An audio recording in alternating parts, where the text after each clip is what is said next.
Nagaangkat pa mo, nagaangkat tiil, paggamito na para sa kamayaan sa Ginoo. Sa Psalm 121 verse 7, the Lord shall preserve thee from all evil. He shall preserve thy soul. Sa Bisaya, si Jehovah magbantay kanimo gikan sa tanang kadautan, o siya mag-amping sa imong kalat. Ang Ginoo nato, dili kanya pasagdan bisan na sa kadautan nga sitwasyon. Ang Ginoo nato ubanan kanya. Ang Ginoo dili ampingan kanya.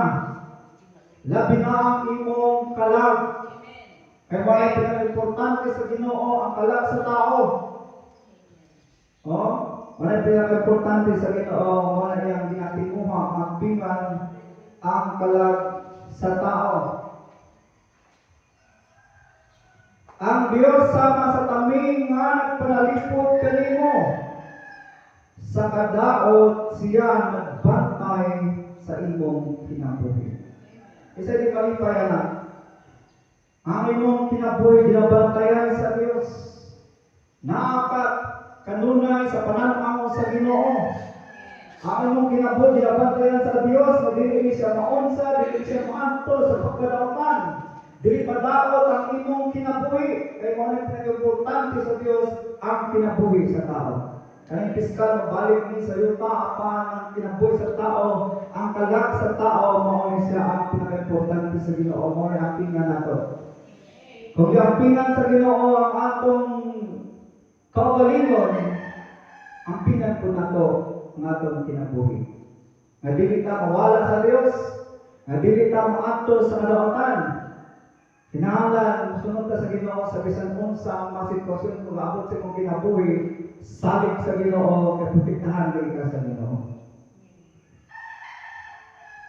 Ang akong mensahe, may tungod sa proteksyon ng safety.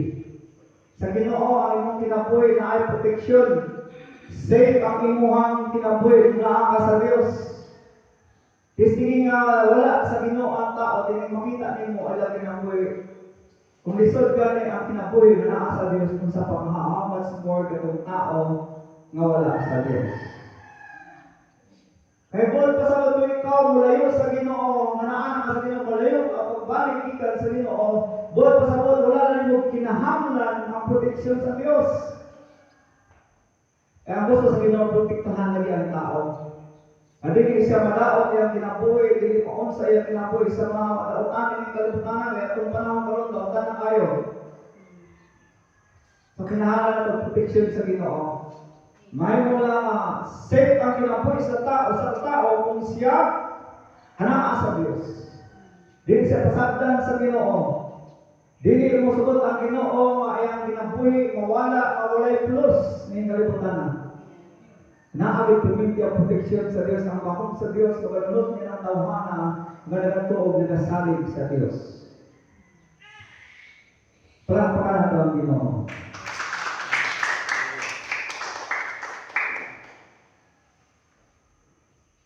Sa among lakaw, ito isang adlaw, kagabi, naabot ang proteksyon sa Ginoo.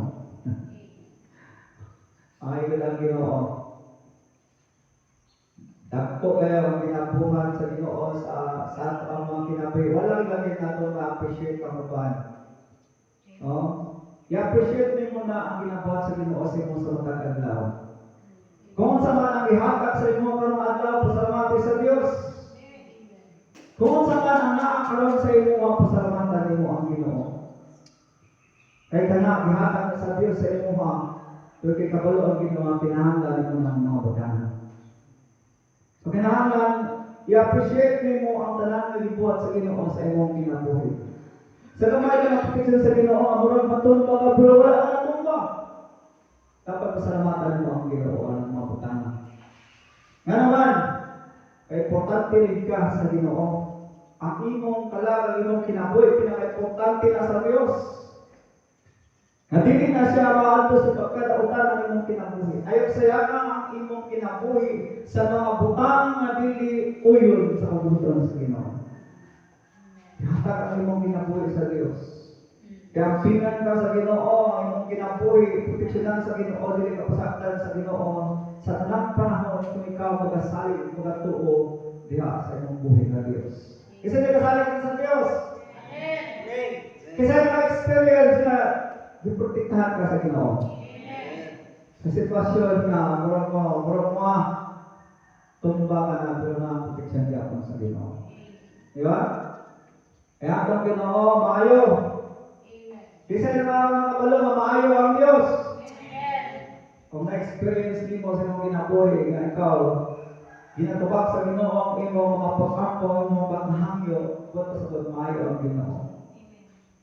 Kung ginanagaan ang proteksyon sa Ginoo day and night, buot pasabot maayo ang Diyos. Isa man doon yan na-disgrasya na. Lahat naman siguro, no? Alam ka ng experience?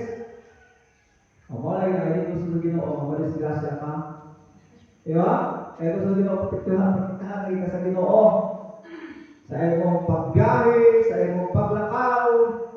Ang sekreto da, kung gusto niyo ang proteksyon sa Ginoo, ang puuran lakaw. Amen.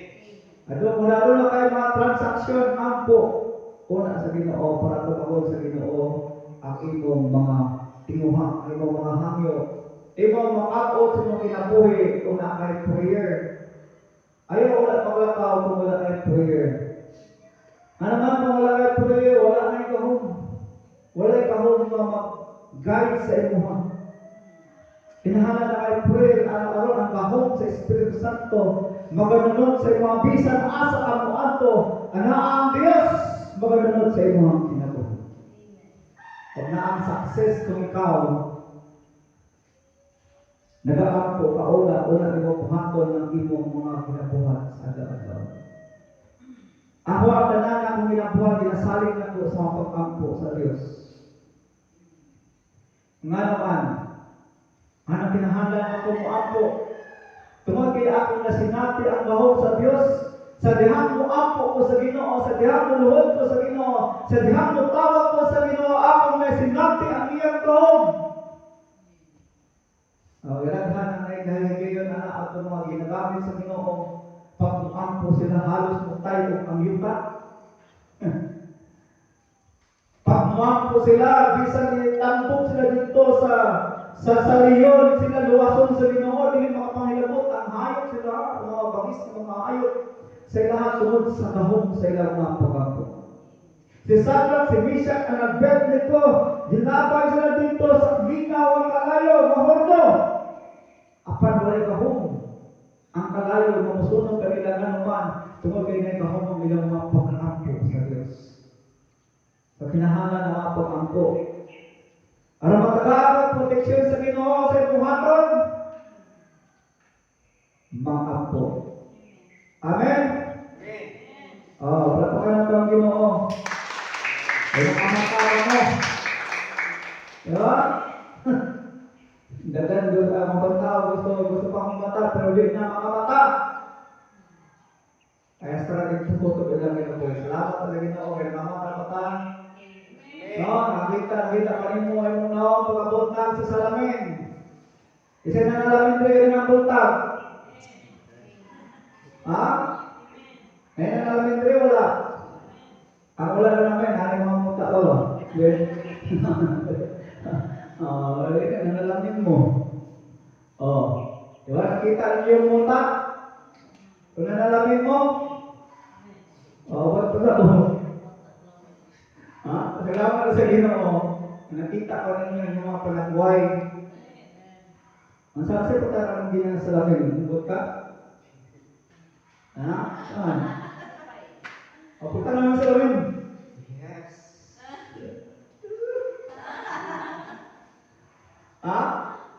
Ganda yung pagtanangan ng ginang salamin. Ang buhok ninyo, pinakaklik. Ako, dinipili ko lang Jill. Hindi ko lang Jill. Kani-ato pa rin nga nga sa Jill. Ang tanan mo sa nawang ayaw handog sa imong nawong. Bali mo kakaro sa lamin, pati handlogan mo sa imong nawong. Oh.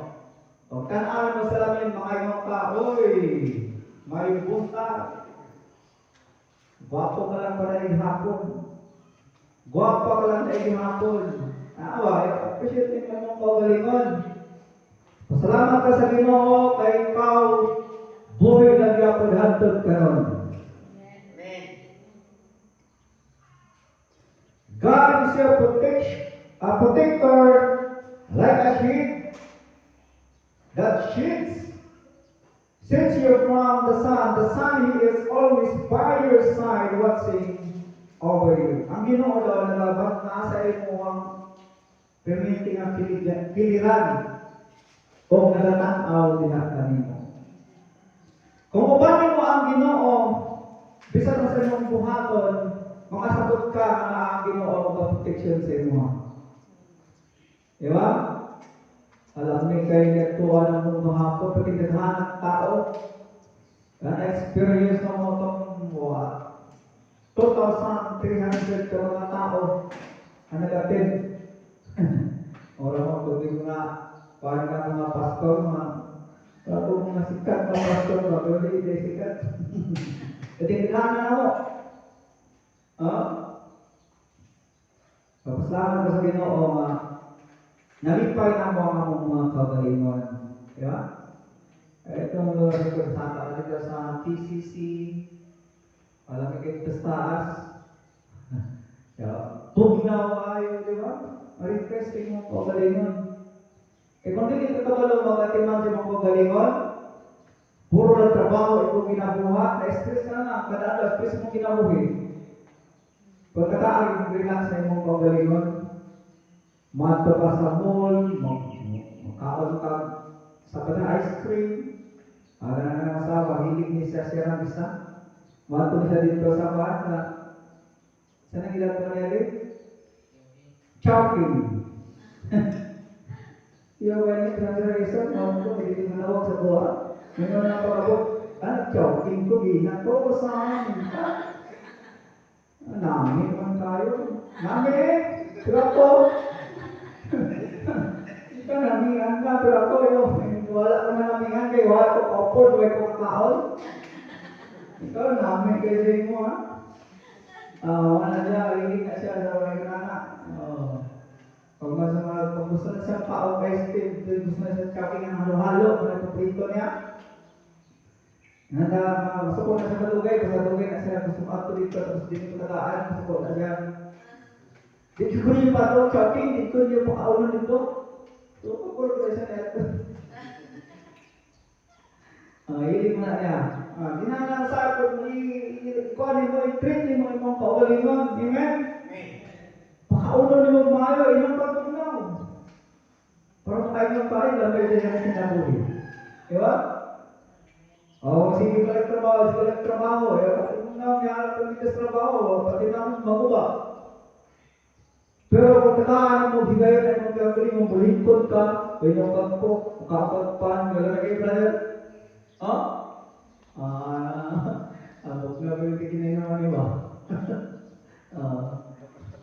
Abok na ba siya naman? Kinangan nililas ni mga kaugalingon ay puro trabaho. Yeah? Kung puro trabaho na ang ginauna, wala na kung ginauna ang kaugalingon, looy kayo ka ng tao. Ako nagtamot ito, mag-relax, mag-parifresh ko sa kaugalingon. Naman, also na ko i-enjoy na ko ang mga butang na ihatag sa inyo sa tuwa. Yeah? Kung hindi ka makabalulog, enjoy na ang mga butang ihatag sa inyo sa inyo. Ikaw makaluluoy ng tao sa tibok kalibutan. Pila ko lang yung pagpok, 8 ons, pila na karon. Sister pila sa inyo anak. 15. Buknaw kayo, pagin mo, buknaw na kayo. Ha? Kayo kinabuhi, ikot-ikura lang yung mga. Inangan, enjoy mo ang mong kinabuhi. Amen? Amen. Okay, hindi ko na kapag mag-enjoy sa mong kinabuhi, ikaw pinakakalunoy na tao. Stress kahit ka. Diba? Inahanga na enjoy mo ang imong kabaling. May treat mo siya, sakay. Bato ka sa apan, ay, bato ka